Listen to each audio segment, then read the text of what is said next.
ചതിയാ, കൂടെ നടന്ന് ചതിക്കരുത് ആരെയും. ഒന്നും നിങ്ങളുടെ ജീവൻ രക്ഷിച്ചവനല്ലേ ഞാൻ. എന്നോടെങ്കിലും രക്തം നിനക്ക് മിണ്ടായിരുന്നില്ലേ? പറയടാ, നിന്റെ ഊമസ്വരൊന്നും ഞാൻ കേൾക്കട്ടെ. മരിച്ച നിന്നെ ജീവിപ്പിക്കാൻ പറ്റുമെങ്കിൽ നിന്നെ കൊണ്ട് സംസാരിപ്പിക്കാൻ പറ്റുമെന്ന് ഞാൻ നോക്കട്ടെ. സംസാരിക്കടാ, എടാ സംസാരിക്കാൻ. എന്നോട് ക്ഷമിക്കടേ രമണ.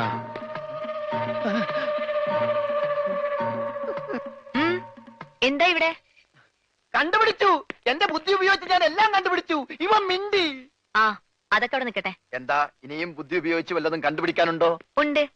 ബുദ്ധിയുടെ കൂടെ കുറച്ച് സോപ്പ് ഉപയോഗിച്ചോ. തുണി എടുത്തിട്ടിട്ടുണ്ട്, അലക്കിക്കോ. എല്ലാം ഞാൻ അലക്കും. ഭർത്താവാണ് പോലും എന്നും പറഞ്ഞൊരു തുപ്പും തുപ്പി. ഏതായാലും അമ്മാവനും അവളുടെ ഭർത്താവും തമ്മിൽ തീരെ യോജിപ്പിലല്ല. അല്ലെങ്കിലും അമ്മാവന് ആരുമായി അങ്ങനെ പൊരുത്തപ്പെട്ട് പോവില്ല. എന്തായാലും അത് കഴിഞ്ഞല്ലോ. അവളുടെ വിവാഹം നടക്കണമെന്ന് ഞാൻ പ്രാർത്ഥിക്കാത്ത ദിവസങ്ങളില്ല. പാവം കുട്ടിയവള്. എവിടെയായിരുന്നാലും സന്തോഷമായിട്ട് കഴിഞ്ഞാൽ മതിയായിരുന്നു. അവളുടെ ഭർത്താവിന്റെ ഫോട്ടോ വല്ലതും നീ കണ്ടോ? ഫോട്ടോ? ഒരു ഫോട്ടോ കണ്ടതിന്റെ വേദന ഇതുവരെ മാറിയിട്ടില്ല. നീ എന്നോട് മിണ്ടണ്ട, നമ്മ തമ്മിൽ ശരിയാവൂല.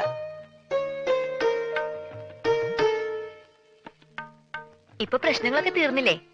നാട്ടിലേക്ക് പോയാലും അവരൊക്കെ നേരിട്ട് കാണാലോ. ഞാൻ ജീവിച്ചിരിക്കുന്നു എന്നറിഞ്ഞ വേറെ ഒരാളെ വിവാഹം ചെയ്തത് എന്നോട് ചെയ്ത് തെറ്റായിട്ടോ ചതിയായിട്ടോ ഒക്കെ അവൾക്ക് തോന്നും. ഏതായാലും ഉടനെ ഞാൻ അങ്ങോട്ടേക്കില്ല. അപ്പൊ ഇവിടെ തന്നെ അങ്ങ് കുറ്റിയടിക്കാൻ തീരുമാനിച്ചോന്ന്? ഊവ്, സിഖ് മതവും സ്വീകരിച്ച് തൽക്കാലം ഇവിടെ തന്നെ കൂടിയാലോ എന്ന് ആലോചിക്ക. ആഹാ, നിനക്ക് അത്രയ്ക്ക് ധൈര്യമുണ്ടോ? എങ്കിൽ ഇവളെ നിനക്ക് കെട്ടിച്ചു തരും. സത്യം പറഞ്ഞത്. ഇവൾക്ക് തന്നെ വലിയ ഇഷ്ടാ. നിനക്ക് ഇഷ്ടാണോ? അല്ല, അത് ഞാനീ ഇഷ്ടാണോ അല്ലേന്ന് പറ. ഇഷ്ടാണോ? ഇഷ്ടല്ലേ? അങ്ങനെ ഇഷ്ടക്കുറവൊന്നുമില്ല. അയ്യടാ, അപ്പൊ കുട്ടിത്തേവാങ്ങിന്റെ മനസ്സിലിരിപ്പ് ചെറുതൊന്നുമല്ല. ഞാൻ നിങ്ങൾ പറഞ്ഞൊരു തമാശക്ക് കോമഡി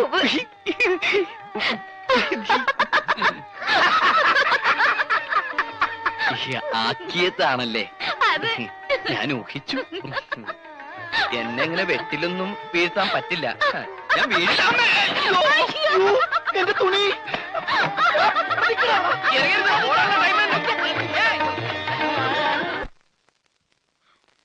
എന്തായാലും അവനായിട്ടുണ്ടാക്കി വെച്ച കടം പോയി കഴിഞ്ഞിട്ടാണെങ്കിലും അവൻ തന്നെ വീട്ടി.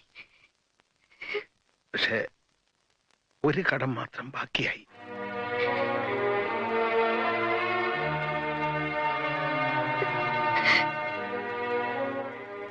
എന്റെ മോടെ കടം ഈ അമ്മാവൻ എങ്ങനെ വീട്ടുക?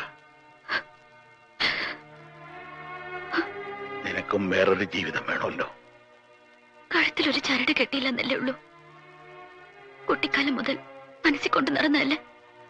ഒക്കെ മറക്കണം. മറന്നേ പറ്റൂ.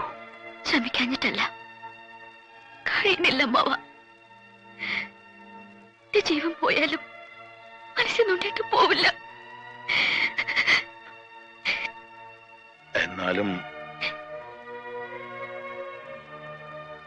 സന്തോഷമുള്ളൊരു ജീവിതം വേണ്ടേ എന്റെ മോക്ക്? അമ്മാവ, ഉണ്ണീട്ടിന്റെ വിധവ എന്ന് പറയാനുള്ള അവകാശങ്ങൾ എനിക്ക് തന്നൂടെ? അതിനേക്കാൾ വലിയ സന്തോഷം ഒരു ജീവിതത്തിൽ എനിക്ക് കിട്ടില്ല.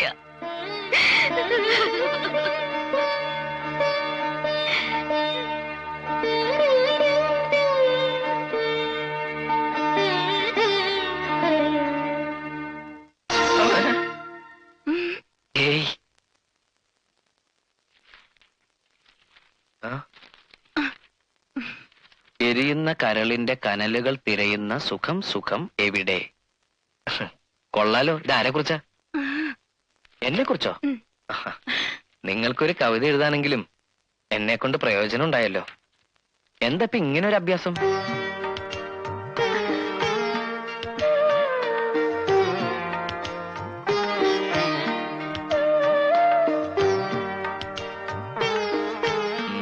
പുള്ളിമാൻ.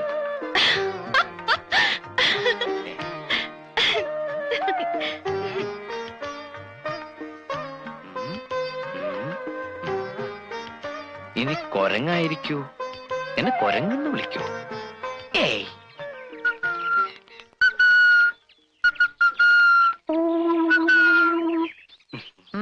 എന്താ? ഞാനൊരു കൂട്ടം കാണിക്കട്ടെ, എന്താന്ന് പറയാമോ? കാണിക്കേ.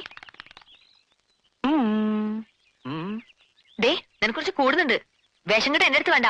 ആ, നിനക്ക് ഈ കിട്ടിയതല്ലൊന്നും പോരല്ലേ?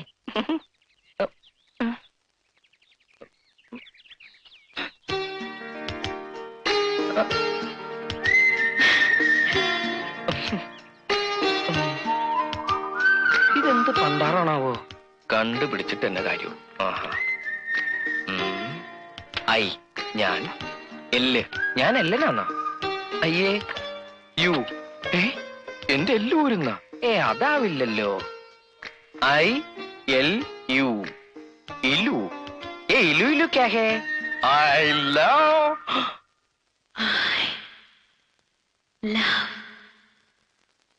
യു. എന്താ, നിനക്കൊന്നും അറിയില്ലേ? അറിയാം. അവൾക്ക് അങ്ങനെ പ്രത്യേകിച്ചൊരു ഇഷ്ടമുണ്ട്. പക്ഷേ അവൾ അതിര് വിട്ടിട്ടൊന്നും. എനിക്കറിയാം, എനിക്കറിയാം എന്റെ കുട്ടിയെ.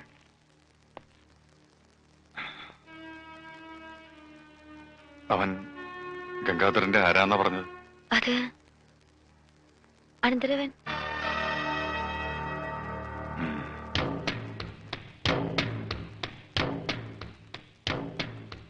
തന്റെ അനന്തരവൻ എത്ര കാലമായിട്ട് തന്റെ കൂടെ ഉണ്ട്? ഒരു 30 വർഷമായിട്ട് എന്റെ കൂടെ ഉണ്ട്.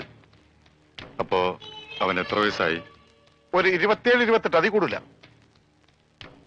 കണക്കുകളൊന്നും ശരിയാകുന്നില്ലല്ലോ ഗംഗാര. പേടിച്ചിട്ടാ. പണ്ട് എനിക്ക് അങ്ങനെയാ, പേടിച്ചെനിക്ക് കണക്കേറ്റി പോകും. പ്രായത്തിന്റെ കാര്യത്തിൽ നമ്മൾ തമ്മിൽ കണക്ക് പറയണ സാബിന് എന്ത് മതിപ്പ് തോന്നുന്നു അതിൽ ഉറപ്പിക്കാം. പോരെ? പോരാ, എനിക്ക് അവനെ കുറിച്ച് എല്ലാം അറിയണം. അവന്റെ അച്ഛനും അമ്മയൊക്കെ. അത് മാത്രം ചോദിക്കരുത് സാബ്, പറയാൻ എനിക്ക് വാക്കുകളില്ല. അത് വിടും. അവന്റെ അച്ഛനും അമ്മയും ഒക്കെ ഞാനാണ്. അവൻ എന്താണ് പ്രശ്നം ഉണ്ടാക്കിയത് സാബ്? എന്റെ സഹോദരിയെ കുറിച്ച് അറിയാലോ. അവൾക്ക് ആലോചനകളൊക്കെ ധാരാളം വരുന്നുണ്ട്. ഒക്കെ സ്വത്ത് മോഹിച്ചു വരുന്നവരാ. സ്വത്ത് കൈക്കലായാൽ അവൾ അവർക്കൊരു ഭാരവും. അവളെപ്പോലെ എന്തെങ്കിലും കുറവുള്ള ഒരാളാണ് വരുന്നതെങ്കിൽ അവർ പരസ്പരം ഭാരമാവില്ല, സന്തോഷത്തോടെ സ്നേഹത്തോടെ ജീവിക്കും. ഇപ്പോ താനൊന്ന് മനസ്സ് വെച്ച സംഗതി കൊള്ളാം. പക്ഷെ ഇതേ കുറവുള്ള ഒരാളെ കണ്ടുപിടിക്കാന്ന് പറഞ്ഞാ എനിക്കാണെങ്കിൽ പഞ്ചാബിൽ യാതൊരു കണക്ഷനും ഇല്ല. ആകപ്പാടെ പരിചയമുള്ള സാബ. സാബിന്റെ പരിചയത്തിൽ ആരെങ്കിലും ഉണ്ടോ? ഉണ്ട്. പഞ്ചാബിലല്ല, ഇവിടെ. തന്റെ അനന്തരവൻ. അവനെ ഞങ്ങൾക്ക് തന്നൂടെ? ഞാൻ ജനിച്ചു വളർന്ന മണ്ണിതാ. പഞ്ചാബി എന്നോ മലയാളി എന്നോ ഞാൻ വേർതിരിച്ച് കണ്ടിട്ടില്ല. സാബ് പറയുന്നത് ഈ കല്യാണം? അതെ, ആലോചിച്ചിട്ട് പറഞ്ഞാൽ മതി. എന്നോട് ചോദിക്കാണ്ട് എന്റെ കല്യാണം നടത്താൻ അയാൾ ആരാ? നിന്റെ അമ്മാവൻ. അമ്മാവൻ മണ്ണാങ്കട്ട. എന്റെ കല്യാണത്തിന് എന്റെ സമ്മതം വേണ്ടേ? പക്ഷെ നിന്നോട് സമ്മതം ചോദിച്ചാൽ നീ കേൾക്കൂലല്ല. കേട്ടാ തന്നെ മിണ്ടേയില്ല. അതുകൊണ്ട് ഞങ്ങളൊക്കെ തന്നെ അങ്ങോട്ട് തീരുമാനിച്ചു. രമണ, നിങ്ങൾക്ക് ആർക്കും എന്റെ ഗൗരവം മനസ്സിലാവുന്നിട്ടാ? ഇനി എന്ത് മനസ്സിലാക്കാൻ? മിണ്ടാതിരുന്ന ഓട്ടോമാറ്റിക് ആയിട്ട് നിന്റെ കല്യാണം നടക്കും. മിണ്ടാ ഓട്ടോമാറ്റിക് ആയിട്ട് നിന്റെ മരണവും നടക്കും. ഇതിൽ ഏത് ഓട്ടോമാറ്റിക് വേണം നീ തീരുമാനിക്കും.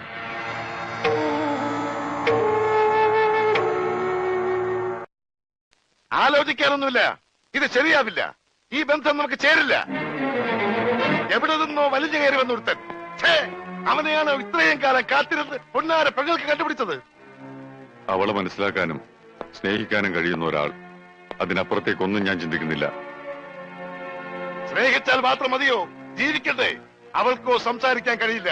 എത്തുന്നവനും സംസാരിക്കാൻ കഴിയില്ലെങ്കിൽ അവരെങ്ങനെ ജീവിക്കും? എന്റെ ഈ നാവില്ലേ, അതവർക്ക് വേണ്ടി സംസാരിക്കും. എന്റെ ഈ കാതുകളില്ലേ, അതവർക്ക് വേണ്ടി കേൾക്കും. നിനക്ക് എടാ, ഈ വീട്ടിൽ ആരെങ്കിലും ഇവരെ തെറ്റ് ചെയ്താൽ നീയാണ് അവരെ ശിക്ഷിക്കുന്നത്. ഒരക്ഷരം പോലും എതിര് പറയാതെ ഞാനും അത് അനുസരിച്ചിട്ടുണ്ട്. ഇപ്പൊ തെറ്റ് ചെയ്യാൻ പോകുന്നത് നീയാണ്. നീ അനുഭവിക്കും. ഈ മനീന്ദ്ര സിംഗ് ആണ് പറയുന്നത്. നീ ഒരുപാട് അനുഭവിക്കും. അനുഭവിച്ചോളാം, എതിർക്കില്ല. ഈ സ്വത്ത് മുഴുവൻ ചാച്ചാജിയുടേതാണ്. ഒക്കെ തിരിച്ചേൽപ്പിക്കാം. ഇവിടെ നിന്ന് ഇറങ്ങിത്തരാം. ഈ പന്തലിൽ വെച്ച് അവളുടെ കല്യാണം നടത്താനുള്ള സാവകാശം മാത്രം കിട്ടിയാൽ മതി എനിക്ക്. നീ എന്താ പറഞ്ഞത്? നീ നോക്കി നടത്തിയതെല്ലാം, നീയായിട്ട് വലുതാക്കിയെല്ലാം ഇട്ടിട്ട് പോവാന്നോ?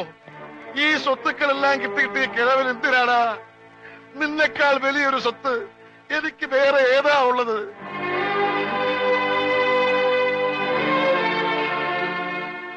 നമുക്ക് ചതുവ് പറ്റിക്കൂടാ, നമ്മുടെ മോക്ക് ചതുവ് പറ്റിക്കൂടാ. അതുകൊണ്ടാ ചാച്ചാജി പറഞ്ഞത്. ഇല്ല ചാച്ചി, അവൻ നമ്മളെ ചതിക്കില്ല, എനിക്കുറപ്പാ.